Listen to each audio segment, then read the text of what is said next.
Last episode में हमने देखा था कि ब्लेड मास्टर गाइनी और वेई जुआंग जेल के अंदर पूरी तरह से घुस जाते हैं और थोड़ी देर में डाओजी को भी ढूंढ लेते हैं। वहीं दूसरी तरफ टियांगमिंग शायू और शीलन मिराज के ऊपर रास्ता भटक गए होते हैं, जिसकी वजह से वे लोग गलती से 3 फुटेड लेजेंडरी गोल्डन क्रो को देख लेते हैं। वहीं वह लेजेंडरी कौवा रास्ता बताने के लिए टियांगमिंग को चुनता है, जिसकी वजह से टियांगमिंग के हाथों पर एक अजीब सा पैटर्न बन जाता है। अब एपिसोड की स्टार्टिंग में शीलन उस पैटर्न को देखते हुए बताती है कि एक्चुअल में लेजेंडरी कौवा हमें रास्ता दिखा रहा है। वहीं टियांगमिंग उसकी बातों को सुन करके पूरी तरह से हैरान होता है। तभी शीलन इन लोगों को बताती है कि यहाँ का इल्यूजन 5 एलिमेंट्स के ऊपर काम कर रहा है, जिस पर हम देखते हैं कि टियांगमिंग को कुछ ना समझ में आने की वजह से वह परेशान होने लगता है। इसलिए शीलन एक सिंपल लैंग्वेज में वहाँ के भूल भुलैया का रास्ता इन लोगों को समझाती है, जिस पर हम देखते हैं कि अब ये तीनों लोग एक साथ उस भूल भुलैया से बाहर निकलने लगते हैं और थोड़ी ही देर में हम देखते हैं कि ये लोग अब उस भूल भुलैया से बाहर आ जाते हैं, जिस पर टियांगमिंग बहुत ही ज्यादा खुश होता है। तभी अचानक से डेथ प्रिस्टेस इन लोगों से कहती है कि मुझे पूरी उम्मीद थी कि तुम लोग यहीं से बाहर आओगे, जिस पर हम देखते हैं कि टियांगमिंग सबसे पहले डिफेंड करने के लिए तैयार हो जाता है। तभी हमारा सीन शिफ्ट होकर के फिर से जूनियर सेज विलेज में चला आता है, जहाँ पर हम देखते हैं कि ये सभी लोग शॉर्ट्समैनशिप पर कॉम्पिटिशन के लिए एक कमरे में जाते हैं, जहाँ पर राजकुमार फूसू पूछता है कि आखिर में हमारी स्पेशल गेस्ट कहाँ पर हैं। इस पर हम देखते हैं कि अचानक से उसी कमरे के बीच में एक अजीब सी टेक्निक स्टार्ट होती है, जिसमें से आवाज आती है कि मैं इस वर्ल्ड में हर एक जगह पर हूँ। इस पर मास्टर फूनियान इस टेक्निक को देखते ही समझ जाते हैं कि यह दाओइस्ट स्कूल की सुप्रीम टेक्निक है, जिसकी वजह से इस टेक्निक को इस्तेमाल करने वाले को कोई दूसरा इंसान महसूस तक नहीं कर सकता है। तब हम देखते हैं कि उस टेक्निक से दाओइस्ट स्कूल के हेवन क्लैन की जाओ मेंग बाहर आती है। तब हम देखते हैं कि राजकुमार फूसू के साथ में बाकी सभी लोग भी उन्हें रिस्पेक्ट देने के लिए खड़े हो जाते हैं। वहीं कुछ लोगों को समझ में नहीं आता है कि आखिर में एक इतनी कम उम्र की लड़की दाओइस्ट स्कूल के हेवन क्लैन की लीडर कैसे बन सकती है, लेकिन कोई भी इस बात पर सवाल नहीं उठाता है, क्योंकि राजकुमार फूसू के साथ में पूरा का पूरा कन्फ्यूजन स्कूल जाओ मेंग को रिस्पेक्ट दे रहा होता है। इधर जाओ मेंग को देख करके मास्टर ननगोंग सोचते हैं कि राजकुमार फूसू जानबूझ करके जाओ मेंग को यहाँ पर लाया है ताकि वह कन्फ्यूजन स्कूल के ऊपर अपनी डोमिनेसी को दिखा सके। तभी हम देखते हैं कि मास्टर फूनियान एल्डर जाओ मेंग को रिस्पेक्ट देते हैं। तब जाओ मेंग पूछती है कि आखिर में मास्टर जुन कहाँ पर हैं। इस पर मास्टर फूनियान बताते हैं कि अब मास्टर जुन किसी भी पॉलिटिकल मामले से दूर रहना चाहते हैं। तभी मास्टर ननगोंग सबको बताते हैं कि 300 साल पहले दाओइस्ट स्कूल 2 क्लैंस में बंट गया,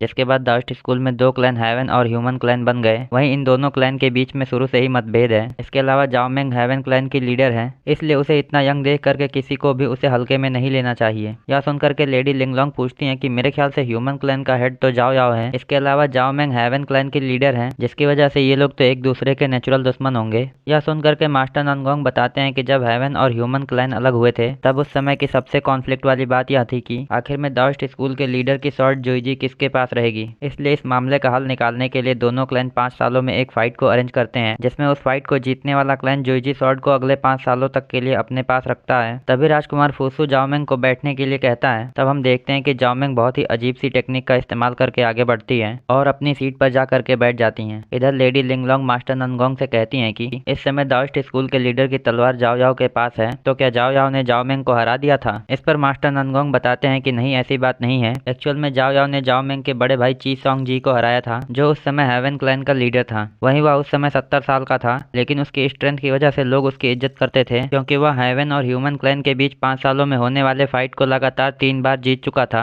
लेकिन जब जाओ याओ ने उसे कंपटीशन में हराया था, तब उसकी जान चली गई थी। यह सुनकर के लेडी लिंगलोंग पूछती हैं कि आखिर में जाओ मेंग इतने दिनों तक कहाँ पर थी। तब मास्टर ननगोंग बताते हैं कि जाओ मेंग 10 सालों से खुद को सभी से आइसोलेट करके ट्रेनिंग कर रही थी, और जैसे ही उसने अपनी ट्रेनिंग कंप्लीट की, वह अपने हेवन क्लैन की लीडर बन गई, ताकि वह जल्द ही हेवन और ह्यूमन क्लैन के बीच में होने वाले फाइट में दाओइस्ट स्कूल के लीडर के स्वॉर्ड को हासिल कर सके। तब लेडी लिंगलोंग फिर से पूछती हैं कि आखिर में जाओ मेंग कितने साल की है। इस पर मास्टर चू ननगोंग बताते हैं कि एक्चुअल में वह इस समय सिर्फ 18 साल की हैं। इस पर हम देखते हैं कि यह सुनते ही लेडी लिंगलोंग हैरान हो जाती हैं। तभी प्राइम मिनिस्टर लीसी वहाँ के स्वॉर्ड कॉम्पिटिशन को स्टार्ट करवाते हुए बताते हैं कि यहाँ पर सिर्फ 3 राउंड होंगे, जिसमें पार्टिसिपेट करने वाले लोगों की संख्या पर कोई लिमिट नहीं है। इसके अलावा कोई भी राउंड तभी खत्म होगा जब दोनों में से कोई एक साइड हार मान लेगा। इसलिए मास्टर फूनियान, क्या आपको यह शर्त मंजूर है। यह सुनकर के मास्टर फूनियान कहते हैं कि अगर राजकुमार फूसू ऐसा चाहते हैं तो हमें मंजूर है। इस पर राजकुमार फूसू कहते हैं कि जूनियर सेज विलेज की डिबेट आज स्वॉर्ड्समैनशिप पर है, लेकिन फिर भी आज मैं यहाँ पर कोई खून खराबा नहीं बर्दाश्त करूंगा। इसके बाद हमारा सीन शिफ्ट होकर के मिस जीनू पर चला आता है, जहाँ पर हम देखते हैं कि वह अब भी मिस रॉन्ग का ख्याल रख रही होती हैं। तभी हम देखते हैं कि क्रिम्सन स्नेक भी वहाँ पर पहुंच जाती है और कहती है कि मिस रॉन्ग की ऐसी हालत देख करके मुझे अच्छा नहीं लग रहा है। इस पर हम देखते हैं कि यह सुन करके गाओ जियानली भी वहाँ पर आ जाता है और कहता है कि मेरे ख्याल से क्विकसैंड ही मिस रॉन्ग की ऐसी हालत का जिम्मेदार है। इस पर क्रिम्सन स्नेक कहती है कि मैं समझती हूँ कि किसी अपने को इतने खतरे में देख करके करके कैसा लगता है। जिसके बाद हम देखते हैं कि क्रिम्सन स्नेक अपने एक सांप को बाहर निकालती है और कहती है कि किसी को भी इसके साइज को देख करके इसे अंडर एस्टिमेट नहीं करना चाहिए, क्योंकि इसका पॉइजन नॉर्मल स्नेक से लगभग 100 गुना ज्यादा पावरफुल है। इस पर मिस जीनू कहती है कि पूरे मार्शल वर्ल्ड को पता है कि तुम्हारे अंदर कितना पॉइजन है। तब यह सुन करके क्रिम्सन स्नेक मिस जीनू को बताती है कि जिस तरह से मिस रॉन्ग के ऊपर किसी भी नॉर्मल मेडिसिन का असर नहीं होता है, ठीक उसी तरह से मेरे ऊपर भी किसी भी जहर का असर नहीं होता है। इसलिए वह उस स्नेक का पॉइजन निकालते हुए कहती है कि अगर तुम लोग चाहो तो मैं मिस रॉन्ग का इलाज कर सकती हूँ।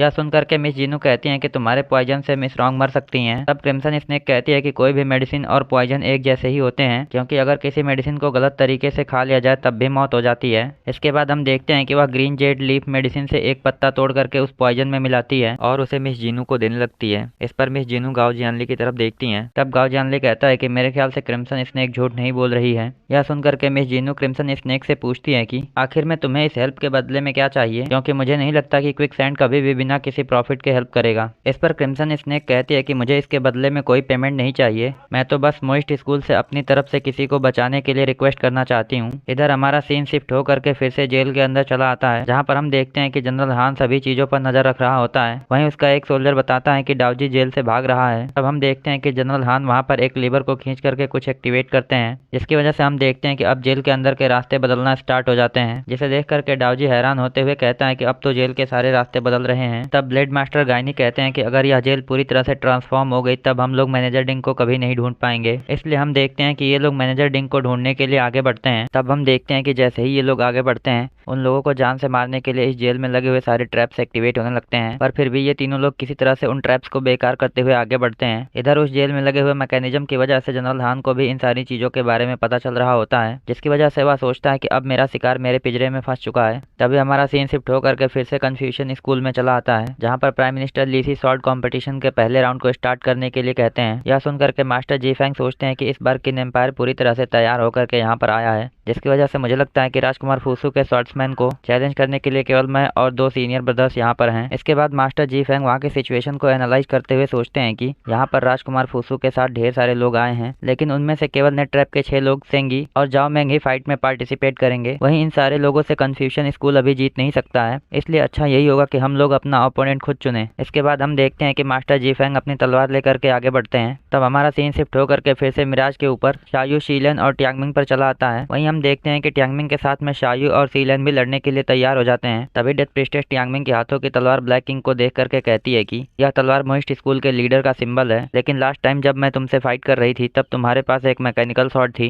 जिससे तुमने मुझे एक अच्छी टक्कर दी थी, इसलिए मैं देखना चाहती हूँ कि तुम इस तलवार के साथ में क्या कर सकते हो। इसके बाद डेथ प्रिस्टेस अपने अटैक को लॉन्च कर देती है। तब हम देखते हैं कि ट्यांगमिंग मोइस्ट स्कूल के लीडर की तलवार को इस्तेमाल करते हुए उस अटैक को डिफेंड कर देता है और डेथ प्रिस्टेस से कहता है कि मैं जल्दी ही अपने मैकेनिकल स्वॉर्ड को तुमसे ले लूंगा। इसके बाद हमारा एपिसोड यहीं पे एंड होता है। I hope you guys like this video and subscribe my channel. और अगर आपने लास्ट एपिसोड ना देखा हो तो लेफ्ट वाली वीडियो पर क्लिक करके देख सकते हैं।